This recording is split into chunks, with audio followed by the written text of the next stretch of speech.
Assalamualaikum warahmatullahi wabarakatuh. Perkenalkan, nama saya Muhammad Ijaz Saputra. Saya akan mempresentasikan mengenai analisis isu efektivitas kinerja berdasarkan tupoksi saya. Nama saya Muhammad Ijaz Saputra. Di sini jabatan saya sebagai penata laboratorium kesehatan ahli pertama. Asal instansi saya Puskesmas Selatan. Jadi yang pertama, tugas jabatan fungsional penata laboratorium kesehatan ahli pertama tertuang di Peraturan Menteri Negara Pendayagunaan Aparatur Negara di nomor per/08/M4/3/2006. Yang pertama, bab 1 pasal 1, Peranata laboratorium kesehatan adalah pegawai negeri sipil yang diberi tugas, tanggung jawab, wewenang, dan hak secara penuh oleh pejabat yang berwenang untuk melakukan kegiatan pelayanan laboratorium kesehatan pada laboratorium kesehatan.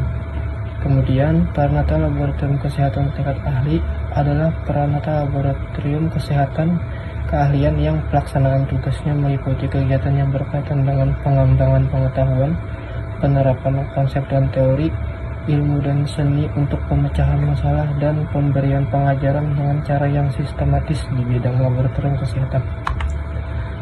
Uraian tugas dari peranata laboratorium kesehatan ahli pertama sesuai Permenpan nomor 8 tahun 2006, yakni menyusun rencana kegiatan, mempersiapkan pasien secara khusus, mempersiapkan otopsi, menetapkan spesimen atau sampel rujukan, memeriksa persiapan peralatan untuk pemeriksaan spesimen atau sampel secara khusus, menilai hasil pembuatan sediaan, melakukan pemeriksaan GC atau setara, melakukan pemeriksaan dengan AAS atau setara, melakukan pemeriksaan dengan GMCS atau setara, melakukan pemeriksaan di lapangan secara khusus, mensahkan laporan hasil pemeriksaan umum, menggambar rancangan alat pengolahan air dan limbah, memelihara biakan jaringan, melakukan supervisi ke laboratorium lain di luar kota tentang teknis kelaboratoriuman sedang, mengajar teori kelaboratoriuman pada pelatihan tingkat lanjut, dan yang terakhir mengajar praktikum pada pelatihan khusus. Nah, di sini saya akan mencantumkan 5 isu berdasarkan tupoksi saya, yang dimana ada yang belum optimal masih di tempat saya bekerja, yakni yang pertama, belum optimalnya penyusunan rencana kegiatan. Kemudian yang kedua, belum optimalnya persiapan pasien secara khusus, belum optimalnya persiapan peralatan untuk pemeriksaan spesimen atau sampel secara khusus, belum optimalnya penetapan spesimen atau sampel rujukan, dan yang terakhir, belum optimalnya penilaian hasil pembuatan sediaan.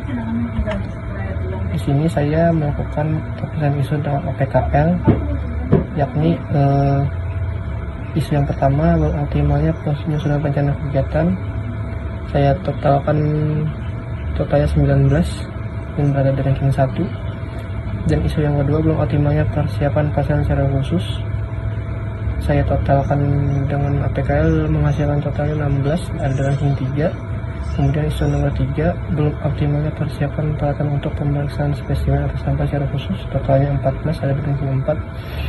Kemudian isu keempat, belum optimalnya penetapan spesimen atau sampel rujukan, total 13, ada di ranking 5. Dan isu yang terakhir, belum optimalnya penilaian hasil pembuatan sediaan.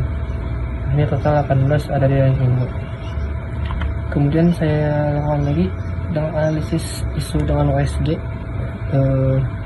Isu yang pertama, belum optimalnya penyusunan rencana kegiatan, totalnya 14, ada di ranking 1. Isu yang kedua, belum optimalnya persiapan pasien secara khusus, total 12, ada di ranking 2. Dan isu yang ketiga, belum optimalnya penilaian hasil pembuatan sediaan, ada di ranking 3.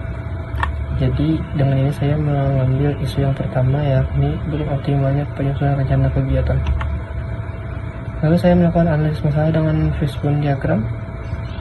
Ada 4 bagian, yakni man, method, material, dan machine. Di bagian man, petugas belum terbiasa menggunakan sistem digital.